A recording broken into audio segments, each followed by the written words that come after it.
Hello guys, welcome back to my channel Disha learning centre. Guys, आज के इस video में हम सीखेंगे कुछ daily use short sentences. So let's get started. सबसे बता दूं, टेल एवरीबॉडी, टेल एवरीबॉडी। सब बचकर भाग गए, एवरीवन एस्केप्ड, एवरीवन एस्केप्ड। बीच में नाक घुसाना बंद करो, स्टॉप मैडलिंग, स्टॉप मैडलिंग। कोई नहीं समझता, नोबडी अंडरस्टैंड्स, नोबडी अंडरस्टैंड्स। मुझे ढूंढो, फाइंड मी, फाइंड मी। जैसे ही, as soon as, as soon as। इसे दोहराओ, रिपीट इट, रिपीट इट। ऐसे दिन, सच डेज, सच डेज।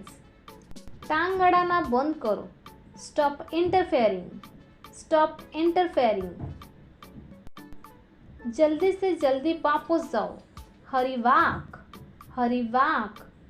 धक्का देना बंद करो, स्टॉप पुशिंग, स्टॉप पुशिंग।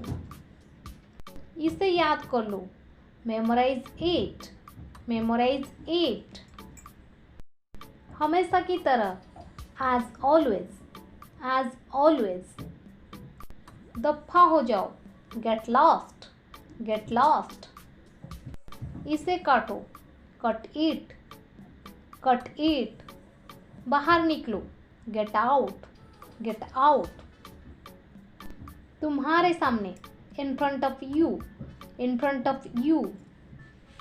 सब लेते आओ, get everything, get everything। ध्यान केंद्रित किए रहो, स्टे फोकस्ड, स्टे फोकस्ड। मुझे ये पसंद है, I like it, I like it. Video पसंद आई है तो लाइक कीजिए और शेयर कीजिए अपने फ्रेंड के साथ, रिलेटिव्स के साथ। और चैनल पर नए तो चैनल को सब्सक्राइब कीजिए और साथ ही साथ बेल आइकन को प्रेस कीजिए ताकि ऐसे ही वीडियो की नोटिफिकेशन आपको मिलती रहे।